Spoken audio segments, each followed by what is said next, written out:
And the last ayah that we'll give, and we'll close with this one, inshallah. لو أنزلنا هذا القرآن على جبل.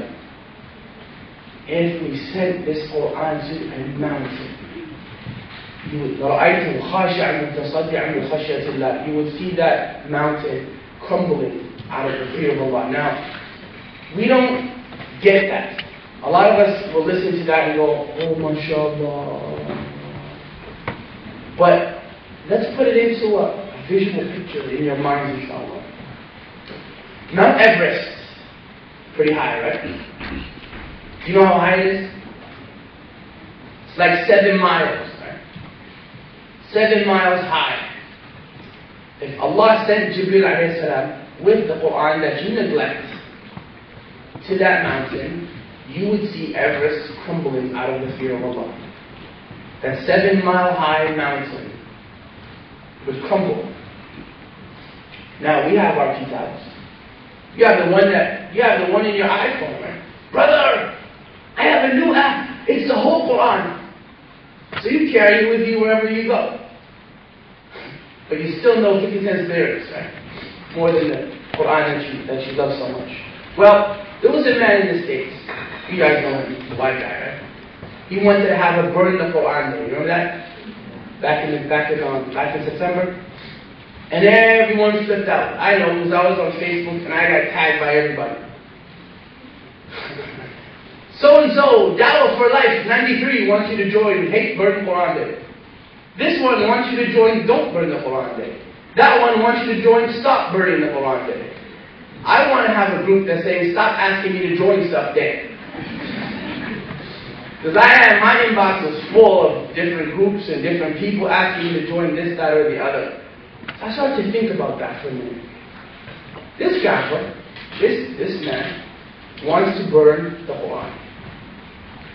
To him, he is burning, to him, this is him. He is burning cardboard and paper. To him. Now, when we neglect this book, when we put it behind us, when we ignore it, when it collects dust in our houses, we are not ignoring cardboard and paper. We are ignoring the word of Allah. Literally. It's not like it may or could possibly be the word of Allah at some point. This is the word of Allah from the Bismillah of Al-Fatiha until min al-jinnati wal-nas. This is the word of Allah, the unchanged, uncorrupted word of Allah. And we ignore it. So is that not actually worse than burning it? Okay, some white man wants to burn, so what? On September 11th, I can't even do it without laughing. I want to have a burn the Quran day. You serious? You serious? We have 10 million kafab, man. Do whatever you wish, you know. This is the word of Allah. But us, as Muslims, we ignore this book. We listen to Drake. Drake, brother! From Toronto, just like me, unfortunately. We memorized his lyrics in like a week. And come to me and say, brother, memorizing the Quran is difficult. Of course it's difficult. That's Allah's book. He doesn't put that in dirty places. It'll be easier if you erase the Drake from your head. Or the Beyonce from your head. Or the whatever other madness is running around here from your head. That book can only go in clean places, right, sisters? I'll leave my little sister said, yeah, I'm talking about it. Right, brothers? Yeah. I gotta eat later, so I gotta give them props too, bro. So, if you're looking for heart softeners, you have a whole book for them. And the one that caused me to really enter Islam. I mean, I became Muslim in 96, and we're going to close, inshallah, with this. I know I said that already, but I thought of something else I wanted to say. I became Muslim in 1996, and I was looking for a lot of answers after I took Shahada. I didn't know a whole lot about Islam before I took Shahada. I came up to a Muslim sister, and I heard that her name was Arabic, so I asked her if she was Muslim, and she was like, yes. And I said, I want to be Muslim too. So she asked me, she said, what do you know about Islam? I said, nothing. But I know that the Muslims believe in God as being one and unique in His oneness, and there's nothing like Him, subhanahu wa ta'ala, and I'm ready to become Muslim based on that. So, to make it short, she told me about the 5 pillars of Islam, and I took my shahada, alhamdulillah, in 96, like the brother had said. But then I started to have questions. Not doubts, I just wanted to know more. And I wanted to know if this book dealt with my situation. Because obviously I can't see, right? I was born like that, without my eyesight. So I found a verse. I think many of you know the verse. فَإِنَّهَا لَا تَعْمَى الْأَبْصَارِ وَلَكِنْ تَعْمَى الْقُلُوبُ الَّتِي فِي الصُّدُورِ. It's not the eyes that are blinded, but it's the hearts that grow blinded. Now, in my house, I was never called blind. Ever.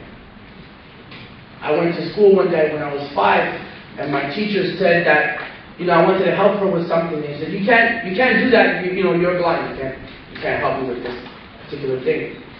So I went home and I asked my mom, I said, what's blind? What's that? She said, you're not blind, man, just can't see. So I went to my teacher and I'm like, you're a liar. She grounded me, straight away. I was about as high as this thing. Just called my teacher out like that. So she came back to me and she asked me, so why did you call me a liar? And I said, because you said I was blind yesterday, and my mom said I'm not blind. She said I just can't see, so you're a liar. I'm not blind.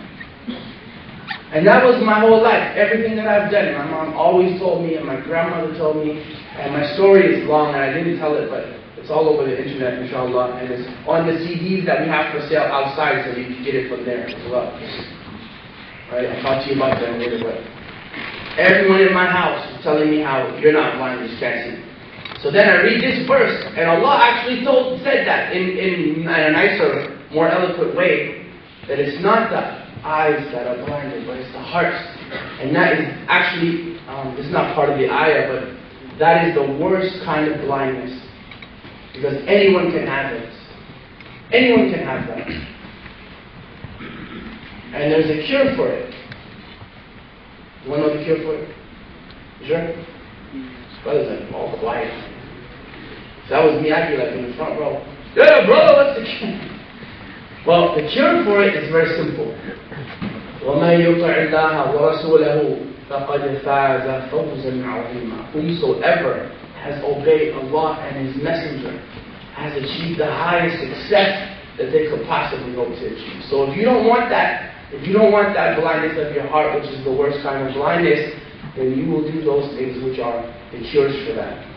You will obey Allah subhanahu wa ta'ala because that raises your iman, where disobedience decreases it. You will learn because knowledge in Islam is integral. It's a huge part of our deen. Knowledge is before action and before talking. So you will learn things, then you will act upon them, and then you will teach it to others, inshallah. And we have the CDs outside, and we're going to close. But we do have the CDs outside. And Jazakumullah khair, they've been really well supported up until now, and you guys need to support them as well. It's kind of like a 6-lecture collection that I've done in places like Australia and America and Canada. And there's 6 on each one, and they're £10 each. So you're getting 6 lectures for £10. Usually people sell 1 lecture for 5.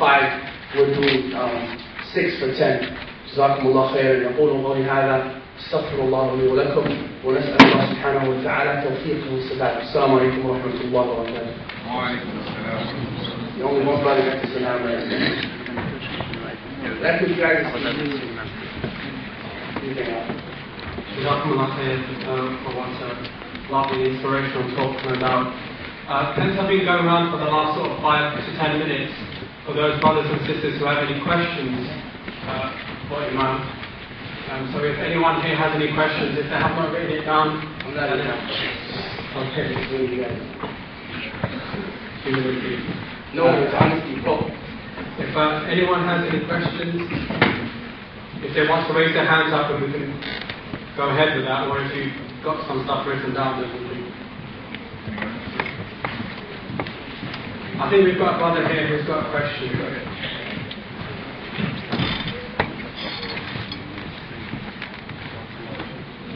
Interesting question.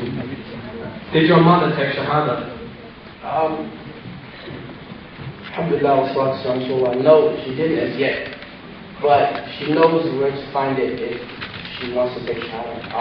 She knows that I do this, that I travel all over the place, and anytime she has a question, anytime something happens in the news, I get a phone call. So whenever something gets destroyed by us, I get a phone call. So she knows where to find me. But she hasn't taken her shahada yet. Any more questions? Yeah. It's all right. I got a question. Yeah, we got a question here on the line.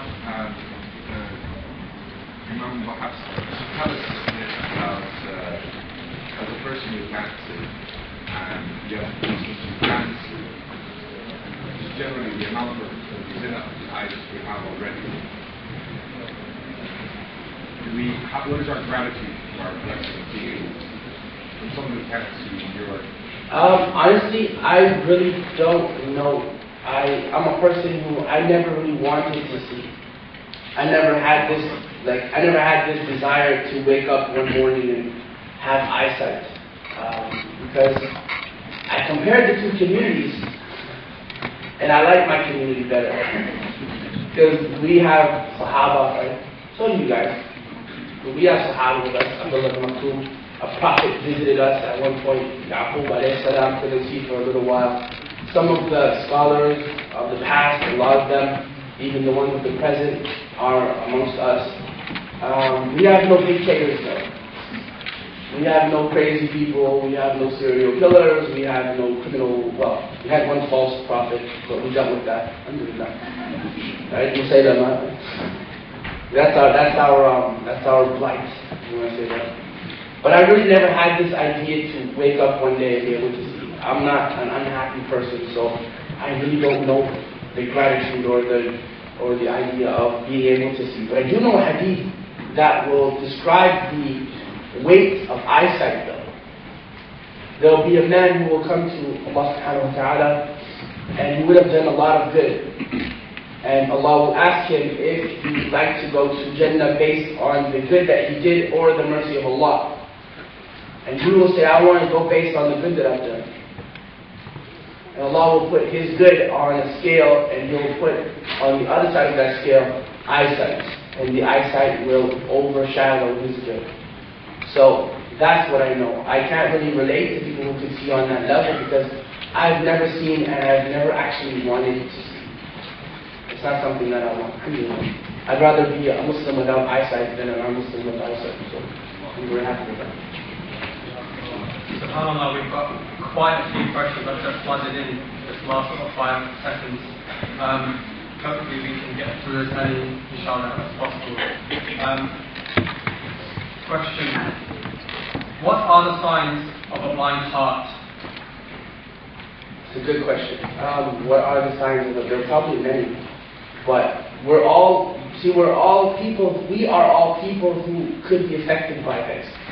So it's important for us to do the things that we've been told to do as soon as possible. Like, your Dhuhr prayer shouldn't be prayed at the beginning of Asr. You know? It really shouldn't, for example. Or you shouldn't be combining the Salah all the time. There are certain issues that allow you to combine it. And these are just my own observations. I mean, again, there could be many. There could be a book written on the signs of a blind heart. You know, that should be written by somebody. Right? The fact that sometimes when a person came to Imam Malik and asked him, told him, I'm having trouble memorizing the Quran, Imam Malik said, stop sitting, because the Quran has been made easy to memorize. This deen has been made easy. Allah chose you. You have to remember that. That's something you should remember. That out of all the people in London, out of all the people in East London, out of all the people in England, out of all the people in Europe, out of all the people on the planet, for some reason, Allah chose you to be here. To be reminded of Him, subhanahu wa ta'ala. And He chose you to worship Him. He chose you